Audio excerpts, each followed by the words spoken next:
حضرت صدر صاحب نے جو آپ حضرات کو یہاں تکلیف دینے کا مقصد تھا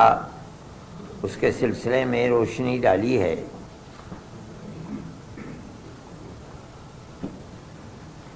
مسلمان ملک کی آزادی کے بعد اس طرح کے مسائل میں گھرا ہوا ہے۔ بابری مسجد کا مسئلہ تھا،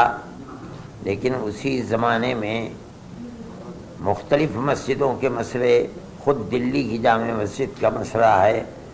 احمد آباد کی مسجد کا مسئلہ ہے، سنبھل کی مسجد کا مسئلہ ہے، متھرا ہے، یہ تمام مسائل اٹھ رہے تھے۔ لیکن اس وقت جس تیزی کے ساتھ یہ مسائل اٹھے ہیں ان سے یہ محسوس ہوتا ہے کہ قانون کو سامنے رکھ کر فیصلہ کرنے کی ذمہ داری جن کورٹوں کے اوپر ہے وہاں ایسی لچک اور ڈھیل پیدا ہوئی ہے کہ جو لوگ عبادت گاہوں پر قبضہ کرنے کا پروگرام چاہتے تھے ان کو سہولت اور آسانی مل رہی ہے۔ کانگریس گورنمنٹ کے زمانے میں سن 91 کا قانون بنا تھا،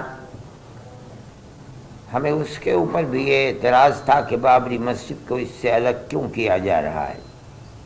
لیکن کیا گیا کیونکہ جمعیت علماء اس کیس کو لڑ رہی تھی،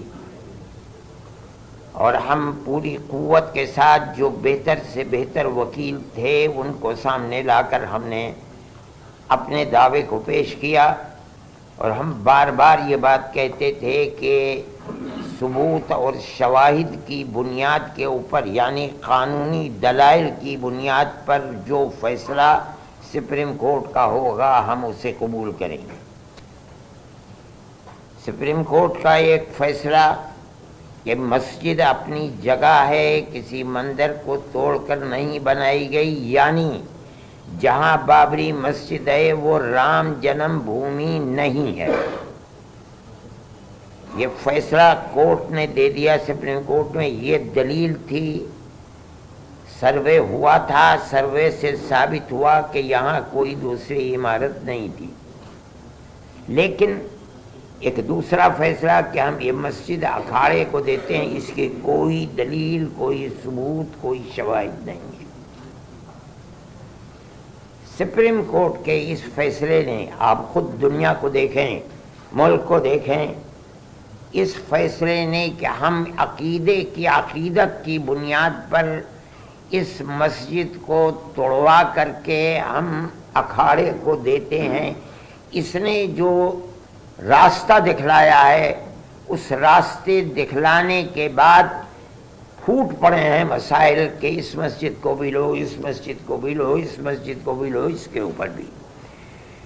اس کا مطلب ہے کہ قانون کے راستے کے اوپر چلنا جو کورٹ کا امتیاز تھا، صرف بابری مسجد کے فیصلے نے ایک راستہ دکھلایا کہ نہیں، ان تمام قوانین اور قواعد کی لائبریریوں کو، ان کی کتابوں کو آگ لگاؤ، کوئی چیز نہیں ہے۔ فیصلے مذہب کے اندر جو بھی ہوں گے وہ عقیدے کی بنیاد کے اوپر ہوں گے، عقیدت مندی کی بنیاد پر ہوں گے، تو ملک کیسے چلے گا؟ یہ تو ایک تصور یہ دیا جا رہا ہے کہ جہاں بھی اکثریت اس ملک کے اندر اپنی عقیدت کی بنیاد کے اوپر کسی مسئلے کو لائے گی، وہاں حقیقت اور ثبوت و شواہد کو نہیں دیکھا جائے گا، بلکہ وہاں یہ دیکھا جائے گا کہ اکثریت کی عقیدت مندی کیا چاہتی ہے، جو چاہتی ہے اس کو پیش کر دیا جائے گا، تو ملک کیسے چلے گا؟ یہ ایک بات ہے سوچنے کی۔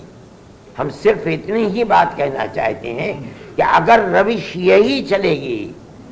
تو چاہے وہ کسی بھی اقلیت کا فرد ہو، چاہے وہ سکھ ہو، چاہے وہ جین ہو، چاہے وہ مسلمان ہو، چاہے وہ عیسائی ہو، کسی مسئلے کے اندر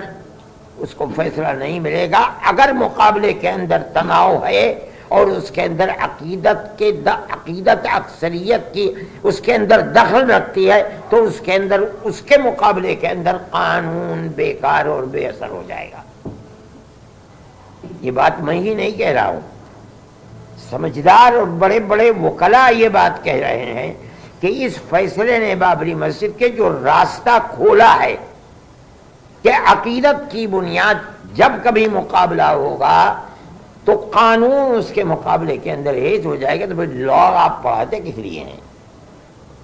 لائبریریوں کے اندر آپ کے ہزاروں کتابیں کس لیے رکھی ہوئی ہیں؟ ان کو آگ لگا دیجئے۔ یہی مسئلہ ہے، یہ ملک کا میں سمجھتا ہوں بہت بڑا المیہ ہے کہ اس ملک کے اندر آج مسلمان یہ کہہ رہا ہے کہ مسئلے کی بنیاد لوور کورٹ سے لے کر سپریم کورٹ تک عقیدت کے اوپر ہے، قانون کے اوپر نہیں ہے۔